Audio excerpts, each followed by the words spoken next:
നമസ്കാരം. Marunadan Malayali chief editor Shajan Scaria ആകാശത്ത് നിന്ന് എടുത്തു ചാടിയപ്പോൾ മനസ്സ് നിറയെ വയനാട്ടിലെ അനാഥരായ കുട്ടികൾ മാത്രമായിരുന്നു. ഒരു രാത്രി ഇരുട്ടി വെളുക്കും മുന്നേ അച്ഛനെയും അമ്മയെയും നഷ്ടപ്പെട്ട് ആരോരുമില്ലാതായി പോയ കുഞ്ഞുങ്ങൾക്ക് വേണ്ടി ഷാജൻ സ്കറിയ നടത്തിയ ആകാശചാട്ടത്തിലൂടെ ഇതുവരെ സമാഹരിച്ചത് ഏതാണ്ട് 18 ലക്ഷത്തിലധികം രൂപയാണ്. അതിൽ 11,267 പൗണ്ട്, അതായത് 12 ലക്ഷത്തിലധികം രൂപ നൽകിയത് UK മലയാളികളാണ്.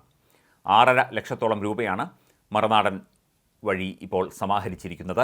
നോട്ടിംഗ്ഹാമിലെ ലാങ്ങർ എയർഫീൽഡിലായിരുന്നു ഷാജൻ സ്കറിയയുടെ ആകാശചാട്ടം. മുൻപൊരിക്കൽ ആകാശചാട്ടത്തിന് തയ്യാറെടുത്തപ്പോൾ കാലാവസ്ഥ ചതിച്ച അനുഭവമുള്ളതിനാൽ ഇത്തവണ റിസ്ക് എടുക്കേണ്ട എന്ന തീരുമാനത്തിൽ ആകാശചാട്ടത്തിന് ഒരുങ്ങിയ ആദ്യ 4 പേരിൽ തന്നെ ഷാജനും ഇടം പിടിക്കുകയായിരുന്നു.